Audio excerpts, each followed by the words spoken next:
Hey guys, what's up? Welcome back here to another edition of Intuitive Angling. Really appreciate you guys making a little time out of your day to watch the video. Always grateful for that. And today I'm going to talk about what I consider the most underrated late fall, early winter, sort of late October, November lure that there is out there. I bet 98% of the people out there will not guess what this lure is, and I have just whacked them on it this time of year, and I'm going to give you guys some tips and advice on how to fish it.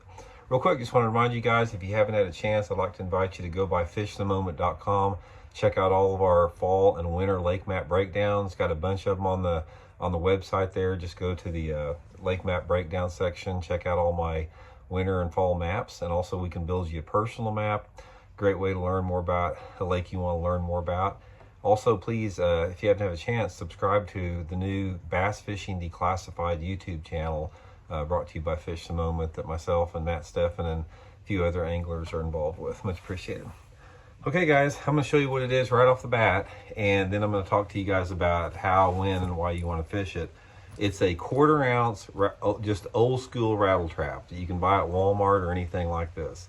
Guys, this little 1/4 ounce rattle trap, and the sun's reflecting off it, I cannot tell you guys how many fish that I've caught on this thing in November when that water temperature is in the 50s. It is a deadly, deadly bait. I'm going to give you guys some tips and advice on how to fish it. Now, the biggest difference on this is a lot of people fish lipless crankbaits, even in the fall. Not many people fish a 1/4 ounce model, the little tiny one like this. And this is the one that you want to fish. I think it resembles the size of the threadfin shad more than anything else. The way the fish are positioned in shallow water, it's a lot more conducive to getting bites, not just numbers of bites, but quality bites. And it's just a great lure just to catch some really good fish on. So here's what you want to look for on it. First of all, again, I like it when the water temperature is in the 50s. It can be anywhere between 50 to 60 degrees. This is optimum condition for it. It'll work in any type of weather condition you can have. It works before front, it works after front. Works windy days, not so windy days. All the way I prefer a little bit more wind on it. You've got water clarities, for the most part it works in, is anywhere between, like, say, 1.5 to 3 feet is ideal with that. And I like to concentrate on flatter banks and flatter points. The small rock, gravel, mud, clay, that type of stuff is really good. I'll give you guys a prime example how good this works. I was fishing a Bassmaster Top 150 tournament down at Lake Martin, and this was a November tournament. The first day of the tournament, I did pretty good, and I was fishing a topwater lure down on the lower end of the lake. It was sort of cloudy, not much wind, but really good topwater conditions. We had a bad cold front go through overnight. I got a chicken in the room here. I got to get out. We had a really bad cold front come through after that first night of the tournament, and the temperature dropped like 30 degrees. The next morning, it was cold. Bluebird skies, the wind's out of the north like 20 miles an hour. And I knew that topwater bite was gone. I didn't even try it for about 20 or 30 minutes, and I could just tell it wasn't going to work. So anyway, I picked up a 1/4 ounce rattle trap, started throwing it there.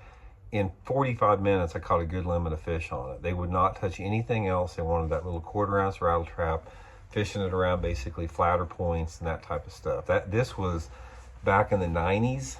And ever since then, that one day that I caught them on that, I've lit them up on it this time of year. So as far as the positions go on it, one of the things that I found out is you need to be sort of like in the creek arms of the lake. So I would suggest, if you guys want to try this out, try to pick out some of the major creek arms on the lake that you fish. Try to find the flatter parts of the creek. A lot of creeks will have a steep bank on one side and a flatter bank on the other side. Get on that flat bank, try to put your boat like in no more than 10 feet of water where you can hit the bank on a cast like that, and just fish that thing with your rod tip held at about the 10 o'clock position, a slow medium retrieve, stop and go a little bit, trying to keep it maybe anywhere between 6 inches to 3 feet underwater, depending on how deep it is like that. Again, like I said, if you got like a 10 to 20 mile an hour wind, that will help out. That'll activate those fish a little bit more. But guys, this is just a quick tip I wanted to pass along with you guys. It works really good. As far as colors go, I got the chrome with blue back here. I actually have caught more on the gold side with the black back in the fall time of the year. The time that I use the chrome blue back is if the water's a little bit more dirty or something like that, closer to like the 12 to 15 inch visibility. The water's between like 15 inches and maybe 2 feet, I'll use the chrome side black back. And if it's more like on that 3 foot clarity, which I don't like to fish it much more, if the water's over 3 feet clarity, I go with some type of a thread pin shad pattern, just a shaddy, flat-sided one. Normally I'm fishing it just on a 7 foot, you know, some type of a medium action bait casting rod, 12 pound test Seaguar and Vizex fluorocarbon line, and just, like I said, medium type retrieve on it. So give it a try, guys. It's something that doesn't get fished much, little 1/4 ounce rattle trap, most $5 or $6 at Walmart or tackle, wherever you buy your lures, Bait Works, you can get them there, and definitely get some fish in the boat for you guys. Talk later. See you.